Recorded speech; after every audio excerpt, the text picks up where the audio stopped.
Life of Mine Part 9. The Bishop of London, who was one of the speakers on this occasion, was the only one of these gentlemen whose voice and manner seemed to me stiff or unnatural, but possibly I was prejudiced by my dislike of parsons generally.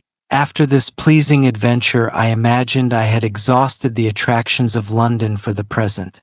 For although I could not gain admittance to the lower house, my untiring friend, whom I came across again as I went out, showed me the room where the Commons sat, explained as much as was necessary, and gave me a sight of the speaker's woolsack, and of his mace lying hidden under the table.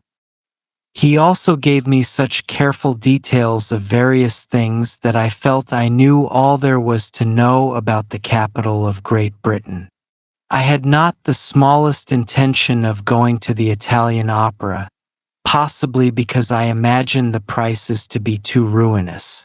We thoroughly explored all the principal streets, often tiring ourselves out. We shuddered through a ghastly London Sunday, and wound up with a train trip, our very first, to Gravesend Park in the company of the captain of the Thetis. On the 20th of August we crossed over to France by steamer, arriving the same evening at Boulogne-sur-Mer, where we took leave of the sea with the fervent desire never to go on it again. We were both of us secretly convinced that we should meet with disappointments in Paris, and it was partly on that account that we decided to spend a few weeks at or near Boulogne. It was, in any case, too early in the season to find the various important people whom I proposed to see in town. On the other hand, it seemed to me a most fortunate circumstance that Meyerbeer should happen to be at Boulogne. Also, I had the instrumentation of part of the second act of Rienzi to finish, and was bent on having at least half of the work ready to show on my arrival in the costly French capital. We therefore set out to find less expensive accommodation in the country round Boulogne. Beginning with the immediate neighborhood, our search ended in our taking two practically unfurnished rooms in the detached house of a rural wine merchant's, situated on the main road to Paris at half an hour's distance from Boulogne. We next provided scanty but adequate furniture, and in bringing our wits to bear upon this matter Minna particularly distinguished herself. Besides a bed and two chairs, we dug up a table, which, after I had cleared away my Rienzi papers, served for our meals, which we had to prepare at our own fireside. While we were here, I made my first call on Meyerbeer. I had often read in the papers of his proverbial amiability, and bore him no ill will for not replying to my letter. My favorable opinion was soon to be confirmed, however, by his kind reception of me. The impression he made was good in every respect, particularly as regards his appearance. The years had not yet given his features the flabby look which sooner or later mars most Jewish faces, and the fine formation of his brow round about the eyes gave him an expression of countenance that inspired confidence. He did not seem in the least inclined to depreciate my intention of trying my luck in Paris as a composer of opera. He allowed me to read him my libretto for Rienzi and really listened up to the end of the third act. He kept the two acts that were complete, saying that he wished to look them over, and assured me, when I again called on him, of his wholehearted interest in my work. Be this as it may, it annoyed me somewhat that he should again and again fall back on praising my minute handwriting, an accomplishment he considered especially Saxonian. He promised to give me letters of recommendation to de Ponchel, the manager of the opera house, and to Habeneck, the conductor. I now felt that I had good cause to extol my good fortune which, after many vicissitudes, had sent me precisely to this particular spot in France. What better fortune could have befallen me than to secure, in so short a time, the sympathetic interest of the most famous composer of French opera? Meyerbeer took me to see Moschles, who was then in Boulogne, and also Fräulein Blahedka, a celebrated virtuoso whose name I had known for many years. I spent a few informal musical evenings at both houses, and thus came into close touch with musical celebrities, an experience quite new to me. I had written to my future brother-in-law, Avernarius, in Paris, to ask him to find us suitable accommodations, and we started on our journey thither on September 16th in the diligence, my efforts to hoist Robert on to the top being attended by the usual difficulties. My first impression of Paris proved disappointing in view of the great expectations I had cherished of that city. After London, it seemed to me narrow and confined. I had imagined the famous boulevards to be much vaster, for instance, and was really annoyed, when the huge coach put us down in the Rue de la Juissienne, to think that I should first set foot on Parisian soil in such a wretched little alley. Neither did the Rue Richelieu, where my brother-in-law had his bookshop, seem imposing after the streets in the West End of London. As for the Chamber Garni, which had been engaged for me in the Rue de la Tonnellerie, one of the narrow side streets which link the Rue Saint-Honoré with the Marquis de Innocence, I felt positively degraded at having to take up my abode there. I needed all the consolation that could be derived from an inscription, placed under a bust of Molière, which read, Maison où naquit Molière, to raise my courage after the mean impression the house had first made upon me. The room, which had been prepared for us on the 4th floor, was small, but cheerful, decently furnished, and inexpensive. From the windows we could see the frightful bustle in the market below, which became more and more alarming as we watched it, and I wondered what we were doing in such a quarter. Shortly after this, Avenarius had to go to Leipzig to bring home his bride, my youngest sister Cecilia, after the wedding in that city. Before leaving, he gave me an introduction to his only musical acquaintance, a German holding an appointment in the music department of the Bibliothèque Royale, named E.G. Anders, who lost no time in looking us up in Molière's house. He was, as I soon discovered, a man of very unusual character, and little as he was able to help me, he left an affecting and ineffaceable impression on my memory. He was a bachelor in the 50s, whose reverses had driven him to the sad necessity of earning a living in Paris entirely without assistance. He had fallen back on the extraordinary bibliographical knowledge which, especially in reference to music, it had been his hobby to acquire in the days of his prosperity. His real name he never told me, wishing to guard the secret of that, as of his misfortunes, until after his death. For the time being he told me only that he was known as Anders, was of noble descent, and had held property on the Rhine, but that he had lost everything owing to the villainous betrayal of his gullibility and good nature. The only thing he had managed to save was his very considerable library, the size of which I was able to estimate for myself. It filled every wall of his small dwelling. Even here in Paris he soon complained of bitter enemies, for, in spite of having come furnished with an introduction to influential people, he still held the inferior position of an employee in the library. In spite of his long service there and his great learning, he had to see really ignorant men promoted over his head. I discovered afterwards that the real reason lay in his unbusinesslike methods and the effeminacy consequent on the delicate way in which he had been nurtured in early life, which made him incapable of developing the energy necessary for his work. On a miserable pittance of 1,500 francs a year, he led a weary existence, full of anxiety. With nothing in view but a lonely old age and the probability of dying in a hospital, it seemed as if our society put new life into him. For though we were poverty-stricken, we looked forward boldly and hopefully to the future.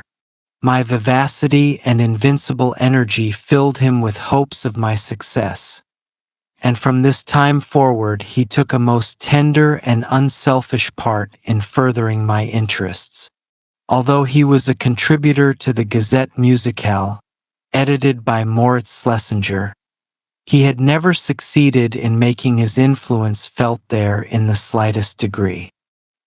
He had none of the versatility of a journalist, and the editors entrusted him with little besides the preparation of bibliographical notes. Oddly enough, it was with this unworldly and least resourceful of men that I had to discuss my plan for the conquest of Paris, that is, of musical Paris, which is made up of all the most questionable characters imaginable. The result was practically always the same. We merely encouraged each other in the hope that some unforeseen stroke of luck would help my cause. To assist us in these discussions, Anders called in his friend and housemate Lairs, a philologist, my acquaintance with whom was soon to develop into one of the most beautiful friendships of my life. Lairs was the younger brother of a famous scholar at Königsberg. He had left there to come to Paris some years before, with the object of gaining an independent position by his philological work. This he preferred, in spite of the attendant difficulties, to a post as teacher with a salary which only in Germany could be considered sufficient for a scholar's wants. He soon obtained work from Diderot, the bookseller, as assistant editor of a large edition of Greek classics, but the editor traded on his poverty, and was much more concerned about the success of his enterprise than about the condition of his poor collaborator.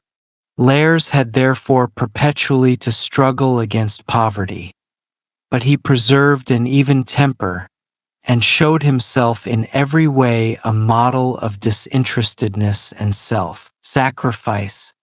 At first he looked upon me only as a man in need of advice, and, incidentally, a fellow sufferer in Paris, for he had no knowledge of music and had no particular interest in it. We soon became so intimate that I had him dropping in nearly every evening with Anders, Lairs being extremely useful to his friend, whose unsteadiness in walking obliged him to use an umbrella and a walking stick as crutches. He was also nervous in crossing crowded thoroughfares, and particularly so at night, while he always liked to make Lairs cross my threshold in front of him to distract the attention of Robber, of whom he stood in obvious terror. Our usually good-natured dog became positively suspicious of this visitor, and soon adopted towards him the same aggressive attitude which he had shown to the sailor Kosk on board the Thetis. The two men lived at an Hotel Garni in Rue de Seine. They complained greatly of their landlady, who appropriated so much of their income that they were entirely in her power. Anders had for years been trying to assert his independence by leaving her, without being able to carry out his plan.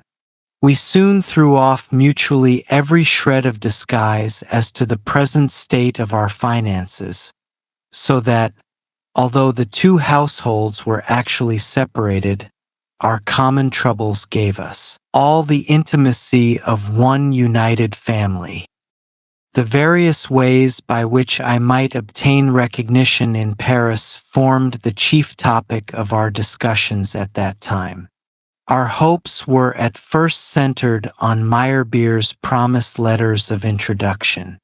Duponchel, the director of the opera, did actually see me at his office, where, fixing a monocle in his right eye, he read through Meyerbeer's letter without betraying the least emotion, having no doubt opened similar communications from the composer many times before. I went away and never heard another word from him.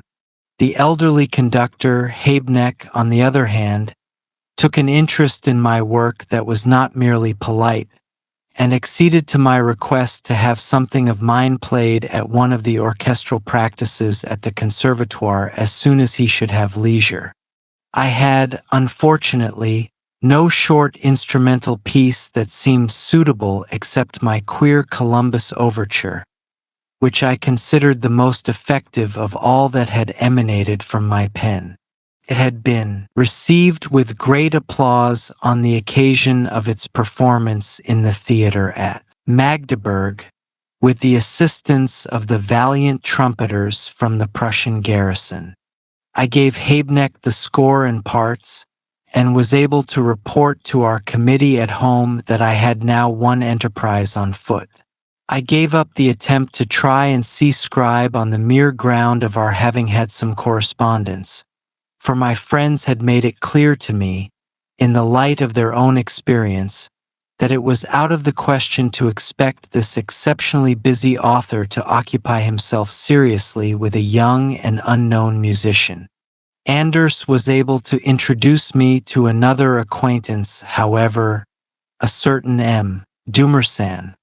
This gray-haired gentleman had written some 100 vaudeville pieces, and would have been glad to see one of them performed as an opera on a larger scale before his death. He had no idea of standing on his dignity as an author, and was quite willing to undertake the translation of an existing libretto into French verse. We therefore entrusted him with the writing of my Liebesverbot, with a view to a performance at the Théâtre de la Renaissance, as it was then called. It was the third existing theater for lyric drama, the performances being given in the new Salle Ventadour, which had been rebuilt after its destruction by fire, on the understanding that it was to be a literal translation.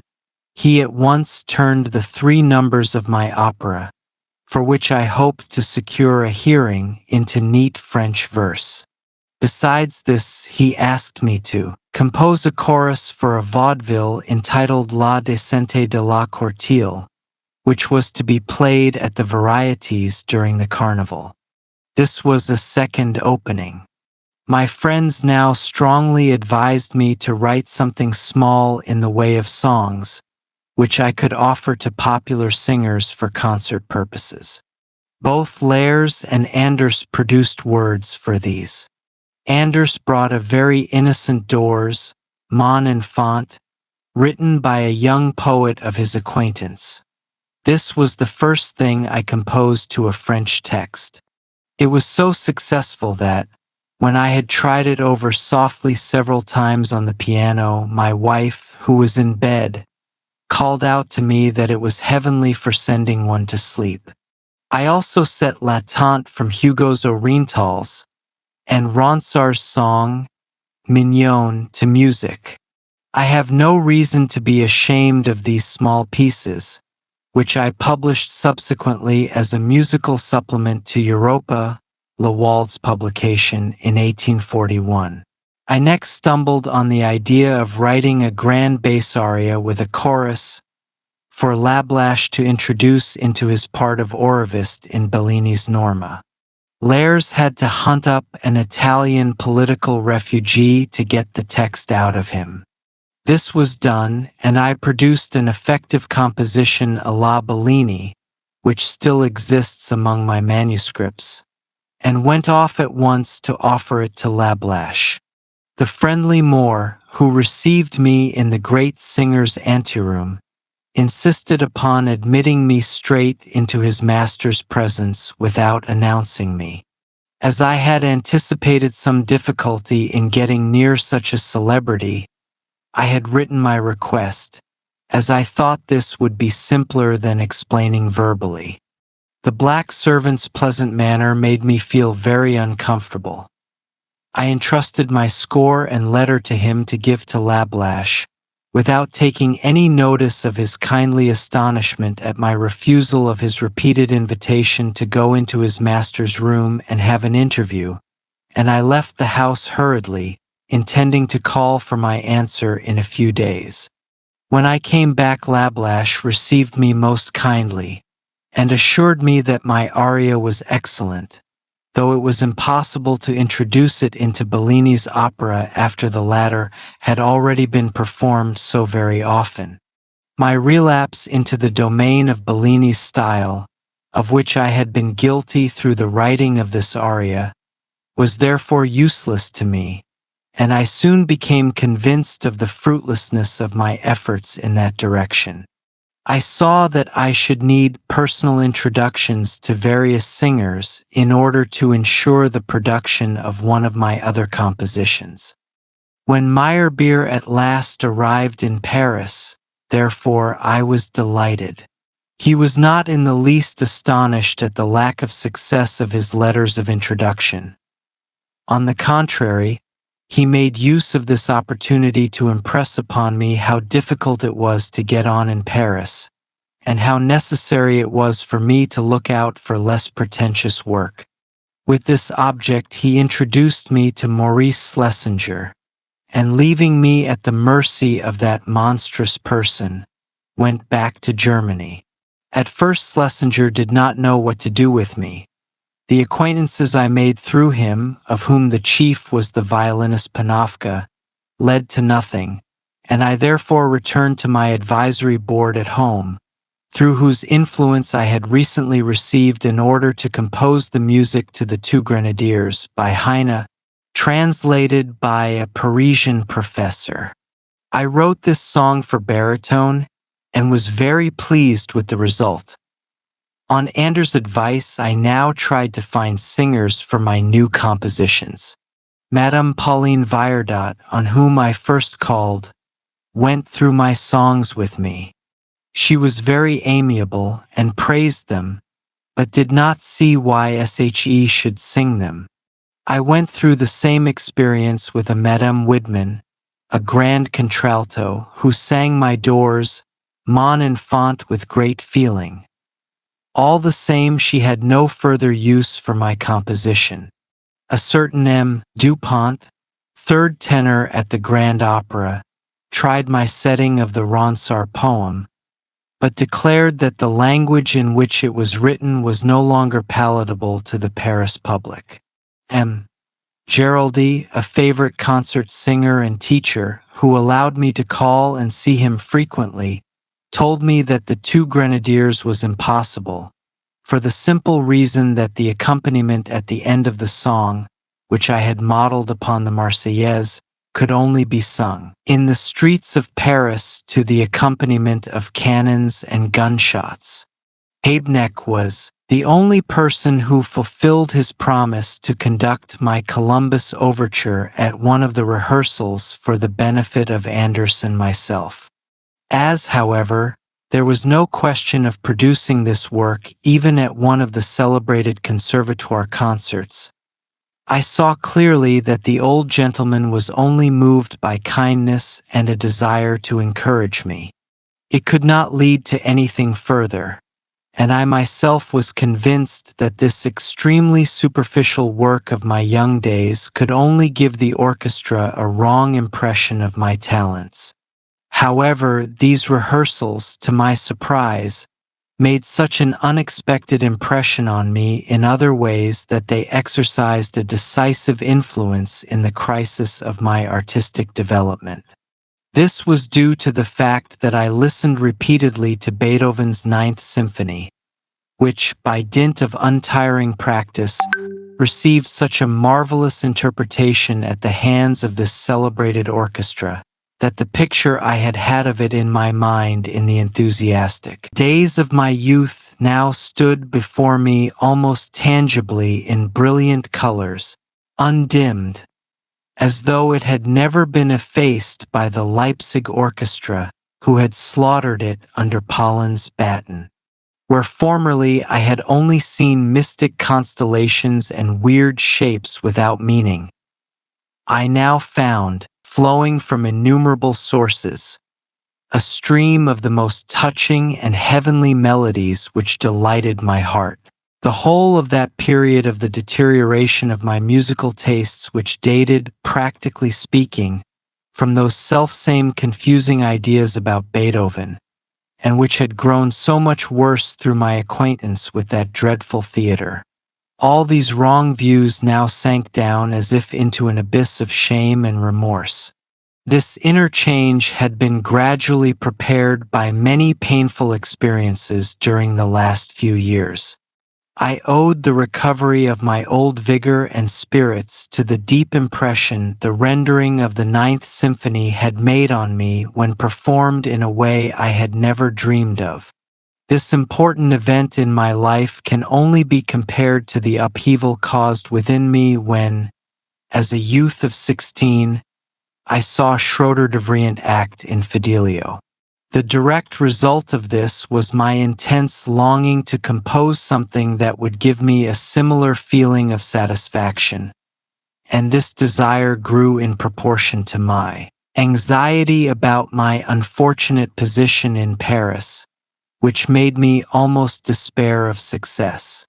In this mood, I sketched an overture to Faust which, according to my original scheme, was only to form the first part of a whole Faust symphony, as I had already got the Gretchen idea in my head for the second movement. This is the same composition that I rewrote in several parts 15 years later. I had forgotten all about it, and I owed its reconstruction to the advice of Liszt, who gave me many valuable hints. This composition has been performed many times under the title of Ein Faust Overture, and has met with great appreciation.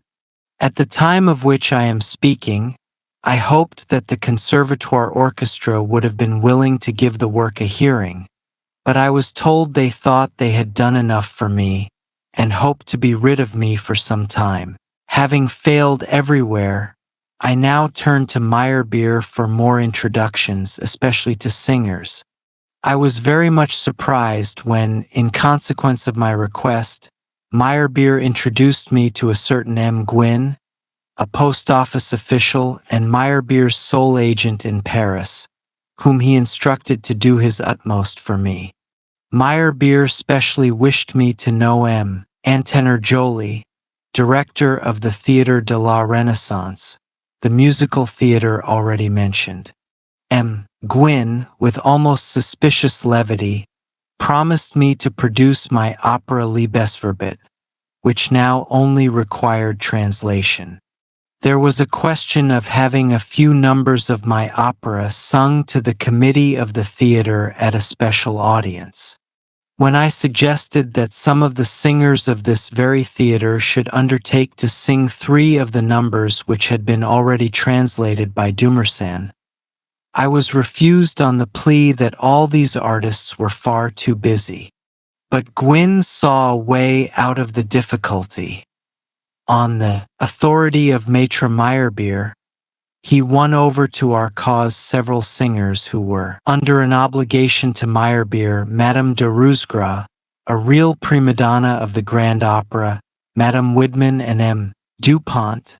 The 2 last named had previously refused to help me, now promised to sing for me at this audience. This much, then, did I achieve in 6 months. It was now nearly Easter of the year 1840. Encouraged by Gwynn's negotiations, which seemed to spell hope, I made up my mind to move from the obscure Quartier des Innocents to a part of Paris nearer to the musical center. And in this I was encouraged by Lair's foolhardy advice. What this change meant to me, My readers will learn when they hear under what circumstances we had dragged on our existence during our stay in Paris. Although we were living in the cheapest possible way, dining at a very small restaurant for a franc a head, it was impossible to prevent the rest of our money from melting away. Our friend Mahler had given us to understand that we could ask him if we were in need, as he would put aside for us the first money that came in from any successful business transaction. There was no alternative but to apply to him for money. In the meantime, we pawned all the trinkets we possessed that were of any value. As I was too shy to make inquiries about a pawnshop, I looked up the French equivalent in the dictionary in order to be able to recognize such a place when I saw it.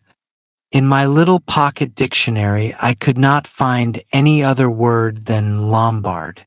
On looking at a map of Paris, I found, situated in the middle of an inextricable maze of streets, a very small lane called Rue de Lombards. Thither I wended my way, but my expedition was fruitless. Often, on reading by the light of the transparent lanterns the inscription Mont de Piet, I became very curious to know its meaning, and on consulting my advisory board at home about this Mount of Piety, I was told, to my great delight, that it was precisely there that I should find salvation. To this Mont de Piet, we now carried all we possessed in the way of silver, namely our wedding presents. After that followed my wife's trinkets and the rest of her former theatrical wardrobe, amongst which was a beautiful silver-embroidered blue dress with a court train, once the property of the Duchess of Dessau. Still we heard nothing from our friend Mahler, and we were obliged to wait on from day to day for the sorely needed help from Königsberg, and at last, one dark day, we pledged our wedding rings. When all hope of assistance seemed vain, I heard that the pawn tickets themselves were of some value, as they could be sold to buyers, who thereby acquired the right to redeem the pawned articles. I had to resort even to this, and thus the blue court dress, for instance, was lost forever. Mahler never wrote again. When later on he called on me at the time of my conductorship in Dresden, he admitted that he had been embittered against me owing to humiliating and derogatory remarks we were said to have made about him after we parted, and had resolved not to have anything further to do with us. We were certain of our innocence in the matter, and very grieved at having, through pure slander, lost the chance of such assistance in our great need. At the beginning of our pecuniary difficulties, we sustained a loss which we looked upon as providential, in spite of the grief it caused us. This was our beautiful dog, which we had managed to bring across to Paris with endless difficulty. As he was a very valuable animal and attracted much attention, he had probably been stolen. In spite of the terrible state of the traffic in Paris, he had always found his way home in the same clever manner in which he had mastered the difficulties of the London streets. Quite at the beginning of our stay in Paris, he had often gone off by himself to the gardens of the Palais Royal, where he used to meet many of his friends, and had returned safe and sound after a brilliant exhibition of swimming and retrieving before an audience of gutter children. At the Quai du Pont Neuf he generally begged us to let him bathe. There he used to draw a large crowd of spectators round him, who were so loud in their enthusiasm about the way in which he dived for and brought to land various objects of clothing, tools, etc., that the police begged us to put an end to the obstruction. One morning I let him out for a little run as usual.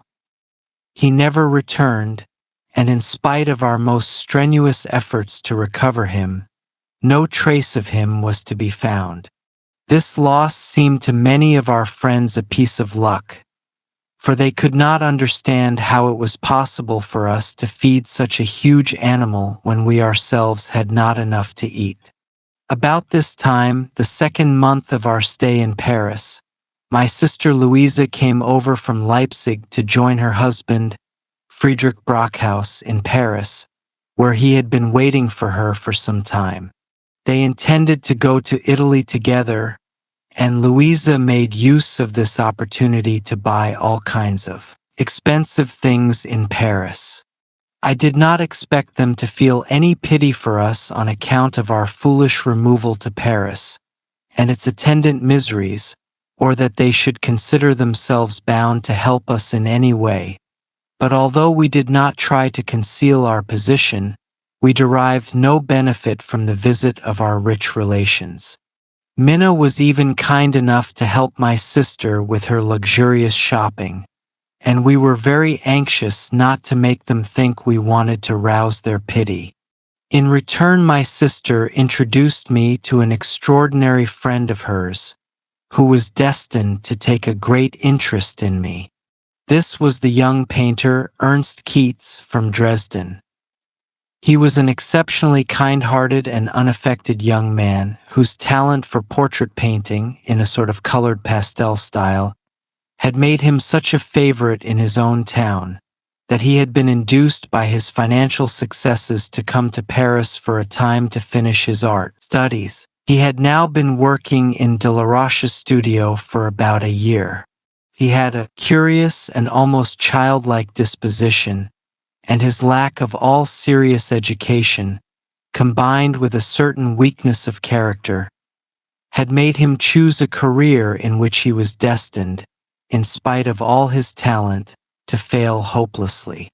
I had every opportunity of recognizing this, as I saw a great deal of him. At the time, however, the simple-hearted devotion and kindness of this young man were very welcome both to myself and my wife, who often felt lonely, and his friendship was a real source of help in our darkest hours of adversity. He became almost a member of the family, and joined our home circle every night, providing a strange contrast to nervous old Anders and the grave-faced Lairs.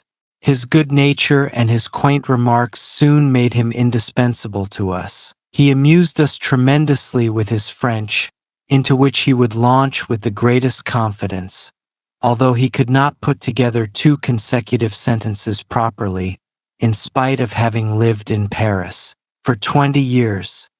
With de la Roche he studied oil painting and had obviously considerable talent in this direction, although it was the very rock on which he stranded. The mixing of the colors on his palette, and especially the cleaning of his brushes, took up so much of his time that he rarely came to the actual painting. As the days were very short in midwinter, he never had time to do any work after he had finished washing his palette and brushes, and, as far as I can remember, he never completed a single portrait. Strangers to whom he had been introduced, and who had given him orders to paint their portraits, were obliged to leave Paris without seeing them even half done, and at last he even complained because some of his sitters died before their portraits were completed. His landlord, to whom he was always in debt for rent, was the only creature who succeeded in getting a portrait of his ugly person from the painter, and, as far as I know, this is the only finished portrait in existence. By Keats, on the other hand, he was very clever at making little sketches of any subject suggested by our conversation during the evening, and in these he displayed both originality and delicacy of execution. During the winter of that year he completed a good pencil portrait of me, which he touched up 2 years afterwards when he knew me more intimately, finishing it off as it now stands. It pleased him to sketch me in the attitude I often assumed during our evening chats when I was in a cheerful mood. No evening ever passed during which I did not succeed in shaking off the depression caused by my vain endeavors and by the many worries I had gone through during the day, and in regaining my natural cheerfulness. And Keats was anxious to represent me to the world as a man who, in spite of the hard times he had to face, had confidence in his success and rose smiling above the troubles of life. Before the end of the year 1839, my youngest sister Cecilia also arrived in Paris with her husband, Edward Avenarius. It was only natural that she should feel embarrassed at the idea of meeting us in Paris in our extremely straitened circumstances, especially as her husband was not very well off. Consequently, instead of calling on them frequently, we preferred waiting until they came to see us, which, by the way, took them a long time. On the other hand, the renewal of our acquaintance with Heinrich Laube, who came over to Paris at the beginning of 1840 with his young wife, Iduna née Budaus, was very cheering. She was the widow of a wealthy Leipzig doctor, and Laube had married her under very extraordinary circumstances since we last saw him in Berlin. They intended to enjoy themselves for a few months in Paris. During the long period of his detention, while awaiting his trial, this young lady had been so touched by his misfortunes that without knowing much of him, she had shown great sympathy and interest in his case. Laube's sentence was pronounced soon after I left Berlin. It was unexpectedly light, consisting of only 1 year's imprisonment in the town jail.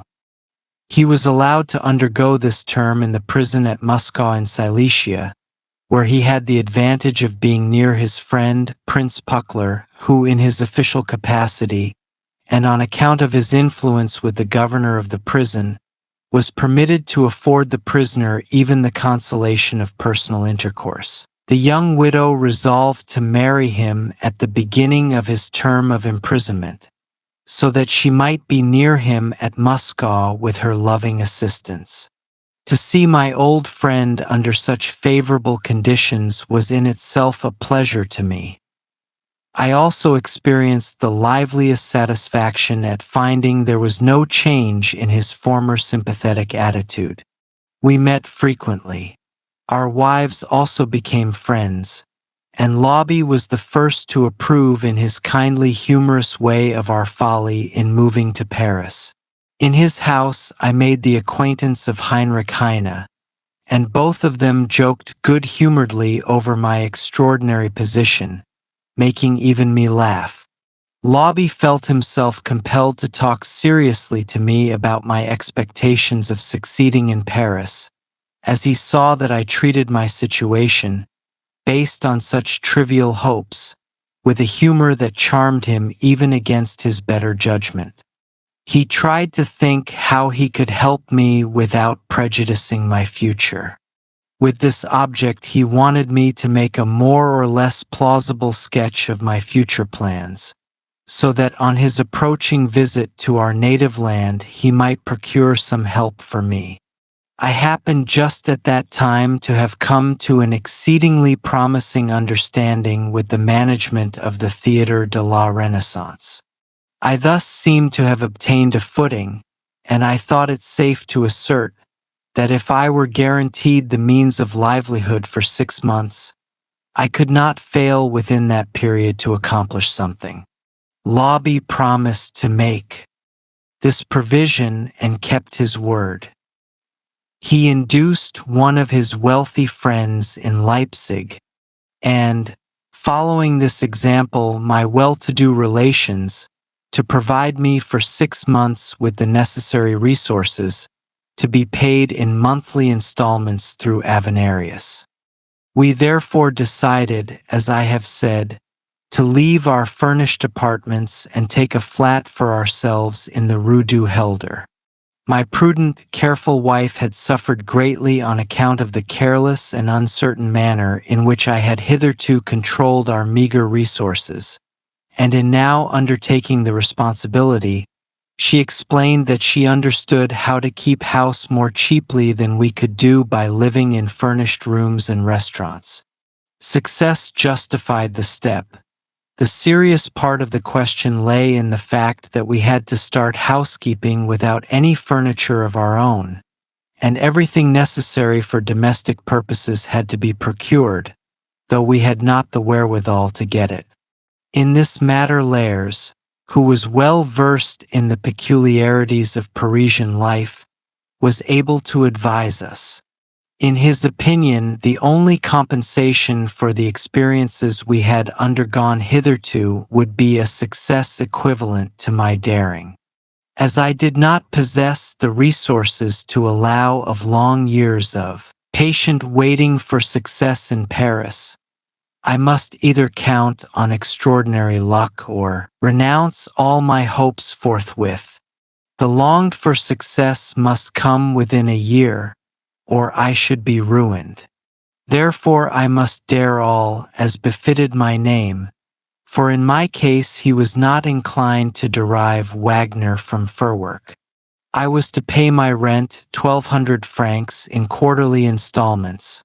For the furniture and fittings, he recommended me, through his landlady, to a carpenter who provided everything that was necessary for what seemed to be a reasonable sum, also to be paid by installments, all of which appeared very simple. Lares maintained that I should do no good in Paris unless I showed the world that I had confidence in myself. My trial audience was impending. I felt sure of the Théâtre de la Renaissance, and Dumersan was keenly anxious to make a complete translation of my Liebesverbot into French. So we decided to run the risk.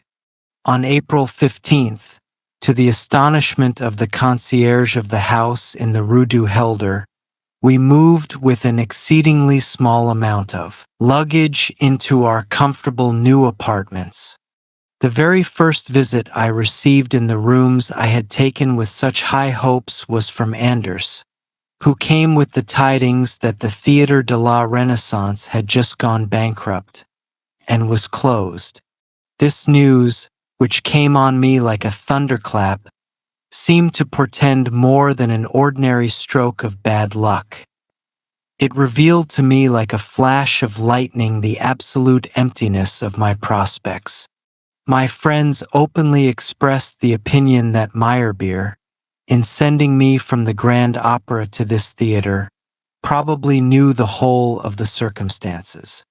I did not pursue the line of thought to which this supposition might lead, as I felt cause enough for bitterness when I wondered what I should do with the rooms in which I was so nicely installed. As my singers had now practiced the portions of Liebesverbot intended for the trial audience, I was anxious at least to have them performed before some persons of influence. Edouard Manet, who had been appointed temporary director of the Grand Opera after de Pontchel's retirement, was the less disposed to refuse as the singers who were to take part belonged to the institution over which he presided. Moreover, there was no obligation attached to his presence at the audience. I also took the trouble to call on Scribe to invite him to attend, and he accepted with the kindest alacrity. At last my 3 pieces were performed before these 2 gentlemen in the green room of the Grand Opera, and I played the piano accompaniment. They pronounced the music charming, and Scribe expressed his willingness to arrange the libretto for me as soon as the managers of the opera had decided on accepting the piece.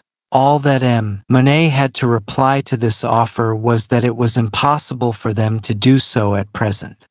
I did not fail to realize that these were only polite expressions, but at all events I thought it very nice of them, and particularly condescending of Scribe to have got so far as to think me deserving of a little politeness. But in my heart of hearts I felt really ashamed of having gone back again seriously to that superficial early work from which I had taken these 3 pieces. Of course, I had only done this because I thought I should win success more rapidly in Paris by adapting myself to its frivolous taste. My aversion from this kind of taste, which had been long growing, coincided with my abandonment of all hopes of success in Paris. I was placed in an exceedingly melancholy situation by the fact that my circumstances had so shaped themselves that I dared not express this important change in my feelings to anyone, especially to my poor wife. But if I continued to make the best of a bad bargain, I had no longer any illusions as to the possibility of success in Paris. Face to face with unheard of misery, I shuddered at the smiling aspect which Paris presented in the bright sunshine of May. It was the beginning of the slack season for any sort of artistic enterprise in Paris, and from every door at which I knocked with feigned hope I was turned away with the wretchedly Monotonou phrase, Monsieur est à la campagne. On our long walks, when we felt ourselves absolute strangers in the midst of the gay throng, I used to romance to my wife about the South American Free States, far away from all this sinister life, where opera and music were unknown, and the foundations of a sensible livelihood could easily be secured by industry. I told Minna, who was quite in the dark as to my meaning, of a book I had just read, Schocks die Gründung von Maryland, in which I found a very seductive account of the sensation of relief experienced by the European settlers after their former sufferings and persecutions. She, being of a more practical turn of mind, used to point out to me the necessity of procuring means for our continued existence in Paris, for which she had thought out all sorts of economies. I, for my part, was sketching out the plan of the poem of my Fliegender Hollander, which I kept steadily before me as a possible means of making a debut in Paris. I put together the material for a single act, influenced by the consideration that I could in this way confine it to the simple dramatic developments between the principal characters, without troubling about the tiresome operatic accessories. From a practical point of view, I thought I could rely on a better prospect for the acceptance of my proposed work if it were cast in the form of a one-act opera, such as was frequently given as a curtain raiser before a ballet at the Grand Opera. I wrote about it to Meyerbeer in Berlin, asking for his help. I also resumed the composition of Rienzi, to the completion of which I was now giving my constant attention. In the meantime, our position became more and more gloomy. I was soon compelled to draw in advance on the subsidies obtained by lobby, but in so doing I gradually alienated the sympathy of my brother-in-law Avenarius, to whom our stay in Paris was incomprehensible. One morning, when we had been anxiously consulting as to the possibility of raising our first quarter's rent, a carrier appeared with a parcel addressed to me from London. I thought it was an intervention of Providence and broke open the seal. At the same moment, a receipt book was thrust into my face for signature, in which I at once saw that I had to pay 7 francs for carriage. I recognized, moreover, that the parcel contained my overture Rule Britannia, returned to me from the London Philharmonic Society. In my fury, I told the bearer that I would not take in the parcel, whereupon he remonstrated in the liveliest fashion, as I had already opened it. It was no use. I did not possess 7 francs, and I told him he should have presented the bill for the carriage before I had opened the parcel. So I made him return the only copy of my overture to Messrs. Lafitte and Gallard's firm, to do what they liked with it, and I never cared to inquire what became of that manuscript. Suddenly Keats devised a way out of these troubles. He had been commissioned by an old lady of Leipzig, called Fräulein Lepley, a rich and very miserly old maid, to find a cheap lodging in Paris for her and for his stepmother, with whom she intended to travel. As our apartment, though not spacious, was larger than we actually needed, and had very quickly become a troublesome burden to us, we did not hesitate for a moment to let the larger portion of it to her for the time of her stay in Paris, which was to last about 2 months. In addition, my wife provided the guests with breakfast, as though they were in furnished apartments, and took a great pride in looking at the few pence she earned in this way. Although we found this amazing example of old maidishness trying enough, the arrangement we had made helped us in some degree to tide over the anxious time, and I was able, in spite of this disorganization of our household arrangements, to continue working in comparative peace at my Rienzi. This became more difficult after Fräulein Leplay's departure, when we let one of our rooms to a German commercial traveler, who in his leisure hours zealously played the flute. His name was Brix. He was a modest, decent fellow, and had been recommended to us by Pecht the painter, whose acquaintance we had recently made. He had been introduced to us by Keats, who studied with him in Delaroche's studio. He was the very antithesis of Keats in every way, and obviously endowed with less talent, yet he grappled with the task of acquiring the art of oil painting in the shortest possible time under difficult circumstances with an industry and earnestness quite out of the common.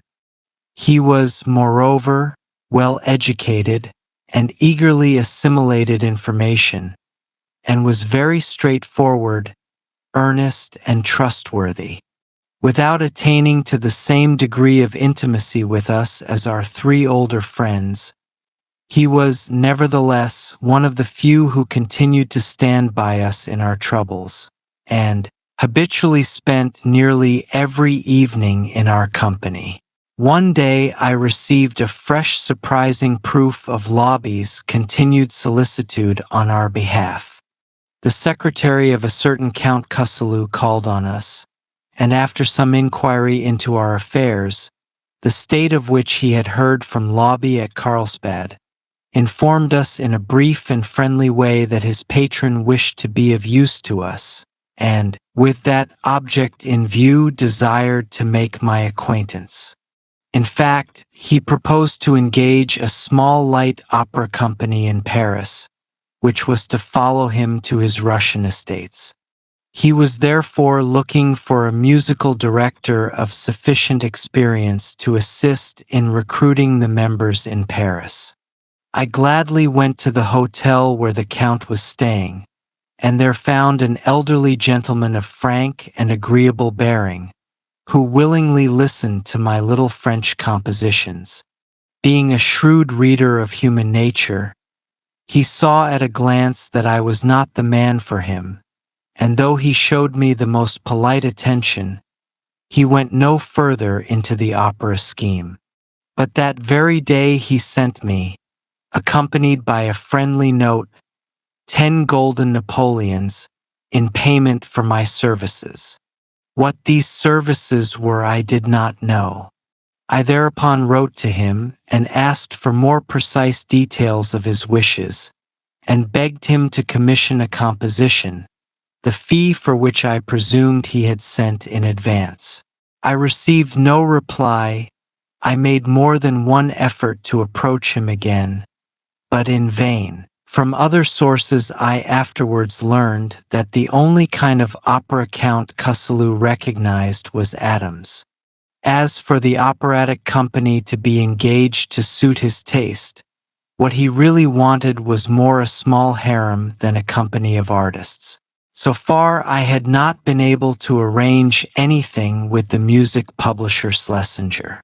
It was impossible to persuade him to publish my little French songs. In order to do something, however, towards making myself known in this direction, I decided to have my 2 grenadiers engraved by him at my own expense. Keats was to lithograph a magnificent title page for it. Schlesinger ended by charging me 50 francs for the cost of production. The story of this publication is curious from beginning to end. The work bore Schlesinger's name, and as I had defrayed all expenses, the proceeds were, of course, to be placed to my account.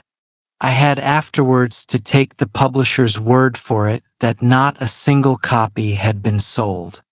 Subsequently, when I had made a quick reputation for myself in Dresden through my Rienzi, shot the publisher in Mainz, who dealt almost exclusively in works translated from the French, thought it advisable to bring out a German edition of The Two Grenadiers. Below the text of the French translation he had the German original by Heine printed, but as the French poem was a very free paraphrase, in quite a different meter to the original, Heine's words fitted my composition so badly that I was furious at the insult to my work, and thought it necessary to protest against Schott's publication as an entirely unauthorized reprint.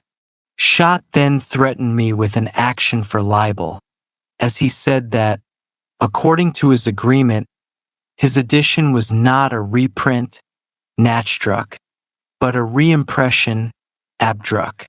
In order to be spared further annoyance, I was induced to send him an apology in deference to the distinction he had drawn, which I did not understand. In 1848, when I made inquiries of Schlesinger's successor in Paris, M. Brandis, as to the fate of my little work, I learned from him that a new edition had been published, but he declined to entertain any question of rights on my part. Since I did not care to buy a copy with my own money, I have to this day had to do without my own property. To what extent, in later years, others profited by similar transactions relating to the publication of my works will appear in due course. For the moment, the point was to compensate Schlesinger for the 50 francs agreed upon, and he proposed that I should do this by writing articles for his Gazette Musicale. As I was not expert enough in the French language for literary purposes, my article had to be translated and half the fee had to go to the translator. However, I consoled myself by thinking I should still receive 60 francs per sheet for the work. I was soon to learn, when I presented myself to the angry publisher for payment, what was meant by a sheet. It was measured by an abominable iron instrument, on which the lines of the columns were marked off with figures. This was applied to the article, and after careful subtraction of the spaces left for the title and signature, the lines were added up. After this process had been gone through, it appeared that what I had taken for a sheet was only half a sheet. So far, so good.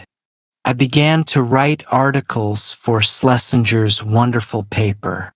The first was a long essay, De la musique allemande, in which I expressed with the enthusiastic exaggeration characteristic of me at that time my appreciation of the sincerity and earnestness of German music. This article led my friend Anders to remark that the state of affairs in Germany must, indeed, be splendid if the conditions were really as I described. I enjoyed what was to me the surprising satisfaction of seeing this article subsequently reproduced in Italian, in a Milan musical journal, where, to my amusement, I saw myself described as Datissimo Musico Tedesco, a mistake which nowadays would be impossible.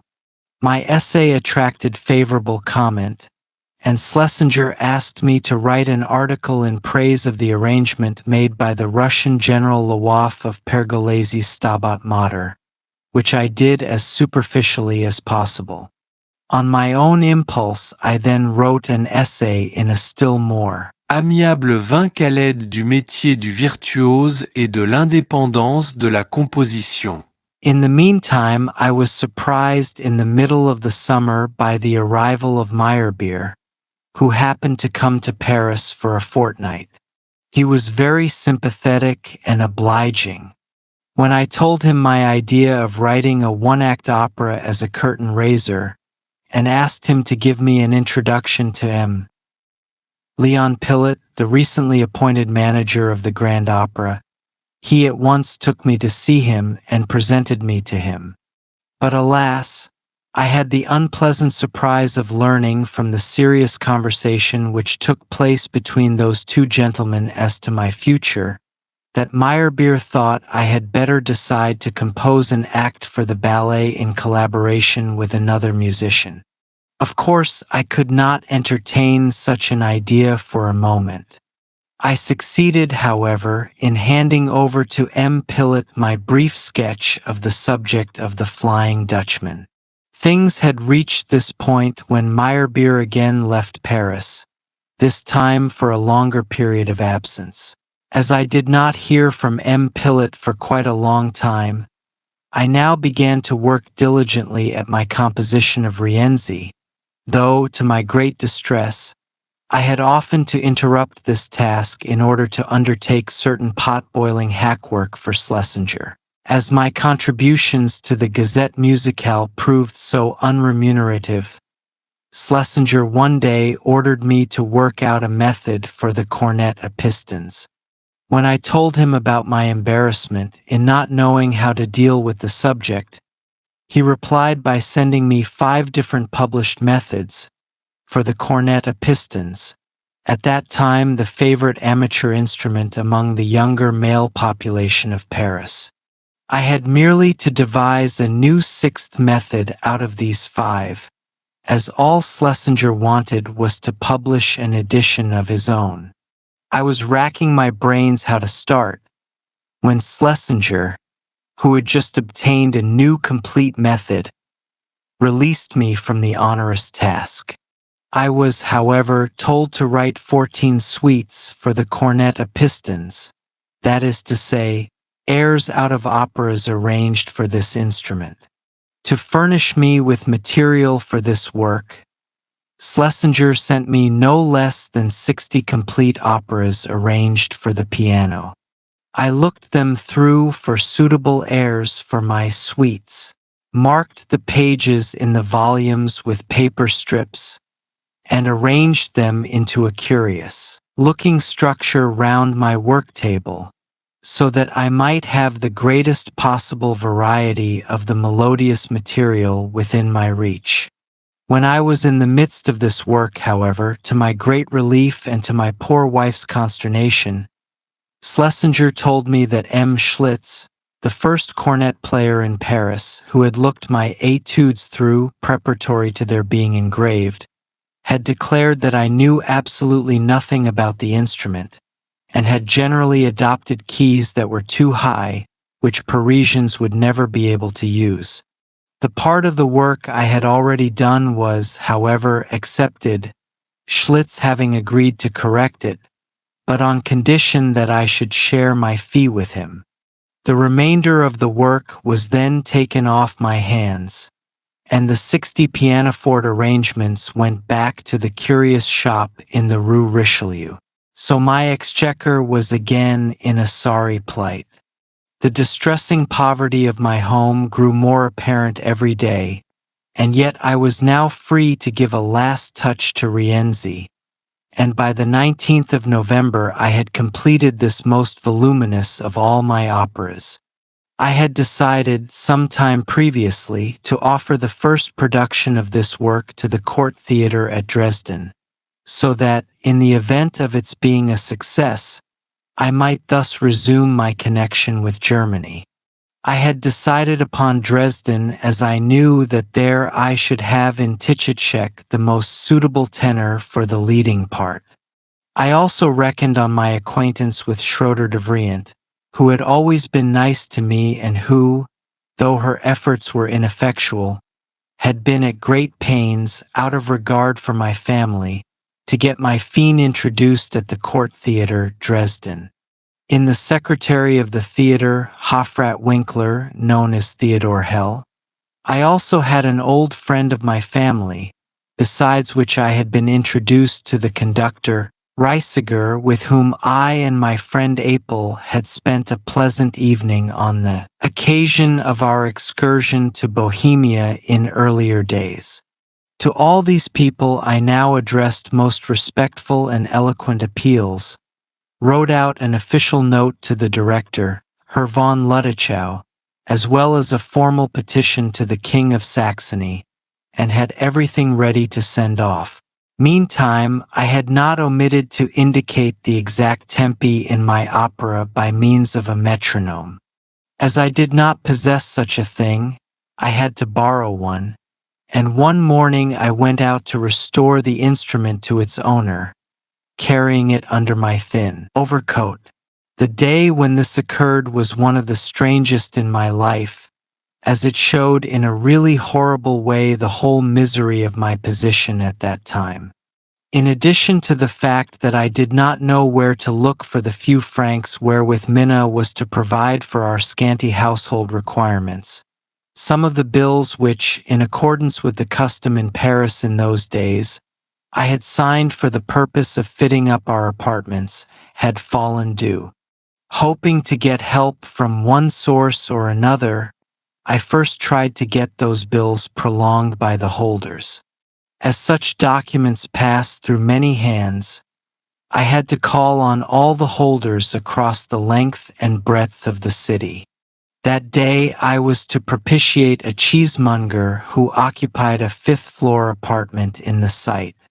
I also intended to ask for help from Heinrich, the brother of my brother-in-law Brockhaus, as he was then in Paris, and I was going to call at Schlesinger's to raise the money to pay for the dispatch of my score that day by the usual mail service. As I had also to deliver the metronome, I left Minna early in the morning after a sad goodbye. She knew from experience that as I was on a money-raising expedition, she would not see me back till late at night. The streets were enveloped in a dense fog, and the first thing I recognized on leaving the house was my dog Robber, who had been stolen from us a year before. At first I thought it was a ghost, but I called out to him sharply in a shrill voice. The animal seemed to recognize me and approached me cautiously, but my sudden movement towards him with outstretched arms seemed only to revive memories of the few chastisements I had foolishly inflicted on him during the latter part of our association, and this memory prevailed over all others. He drew timidly away from me and, as I followed him with some eagerness, he ran, only to accelerate his speed when he found he was being pursued. I became more and more convinced that he had recognized me, because he always looked back anxiously when he reached a corner.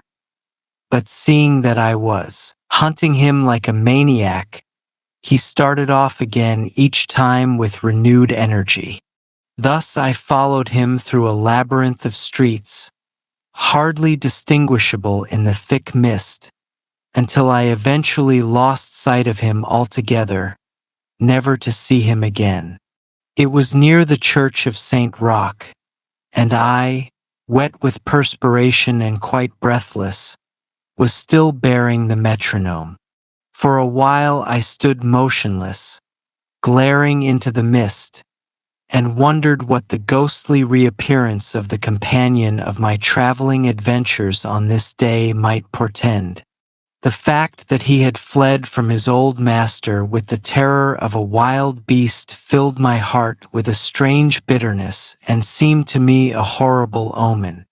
Sadly shaken, I set out again, with trembling limbs, upon my weary errand.